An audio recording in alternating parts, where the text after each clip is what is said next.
Hey coders, this is Paula. Let's take a look at the Evaluation and Management Services in Chapter 6 of the Clinical Coding Workout. And on this video, we're going to look specifically at the exercises 6.28 and 6.29. So for 6.28, let's see what they're asking for. And I'm going to just page up a teeny bit here. On 6.28, they're asking for the correct E&M code assignment for the physician's services. All right, so that's all we have to do. So let's get to the scenario.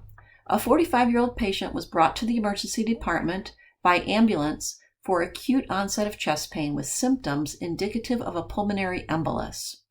Okay, a comprehensive history is obtained and a comprehensive physical examination was performed.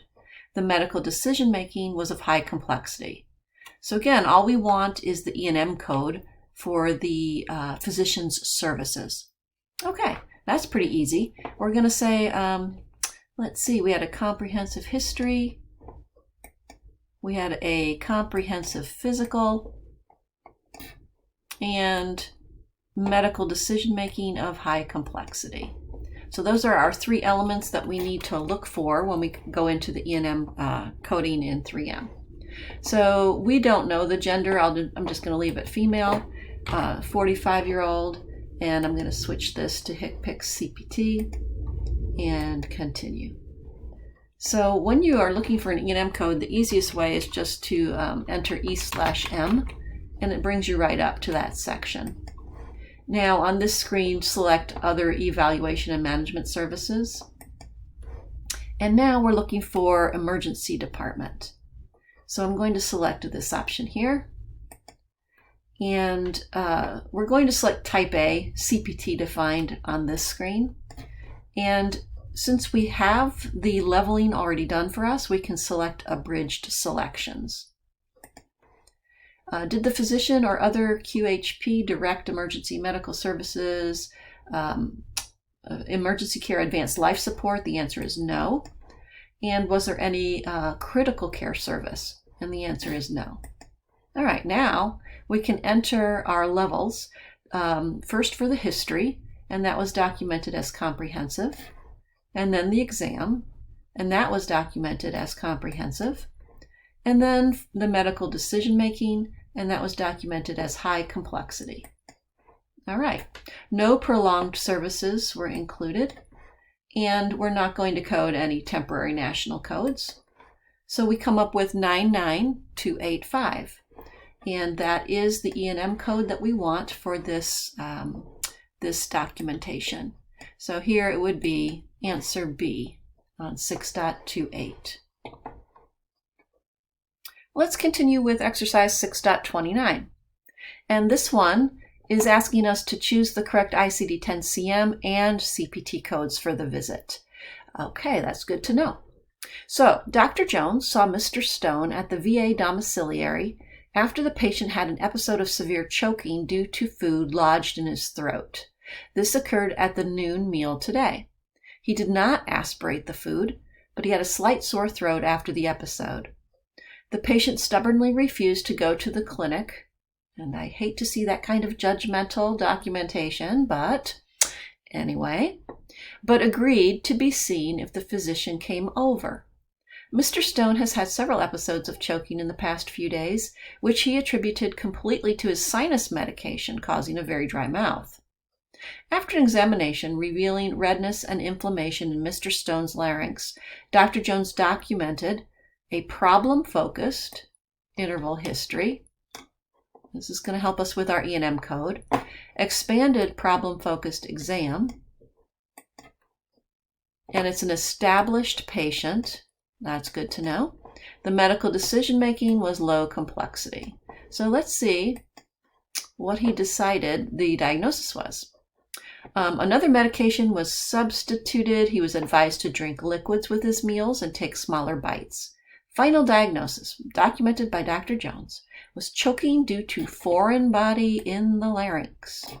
All right, so here is our diagnostic information that we're going to need.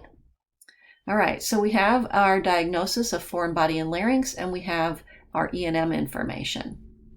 All right, so let's indicate that this is a male, and it doesn't seem like we know his age, so I'm just going to put in 77. Pick CPT, and we say continue. For our diagnosis, we can put in simply FB, and it comes up with foreign body. So we select this first option here. And then it's asking for more information.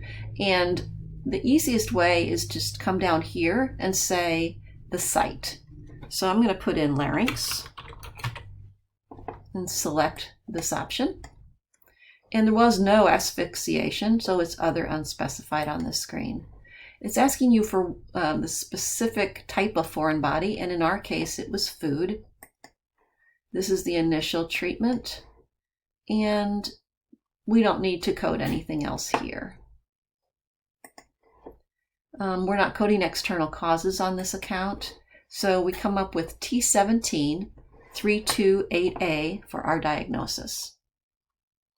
All right, so the only thing left to do now is to add the E&M code for Dr. Jones.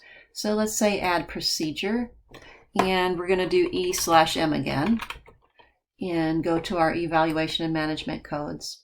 Again, on this screen, select other, and here we need to indicate that it was a domiciliary. This is a sort of a rest home. So here is what we need to choose on this screen: domiciliary, rest home, custodial care. On this screen, we can indicate that it was a visit. And then we're going to go straight to the abridged selections for E&M because this case has already been leveled for us. And the patient is established. So the interval history was problem focused. The exam was documented as expanded problem focused. And the medical decision making was documented as low complexity. And we do not wish to code these, so we say no. And there was no prolonged services. So we come up with 99335. And we hit continue. The E&M code says domiciliary or rest home visit for E&M of an established patient, and it requires 2 of the 3 key components which are listed here.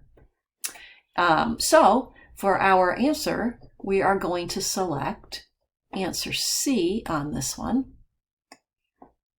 This is T17-328A for the food in the larynx causing an injury, and the 99335 for the E&M code. And that's it for this video. Happy coding!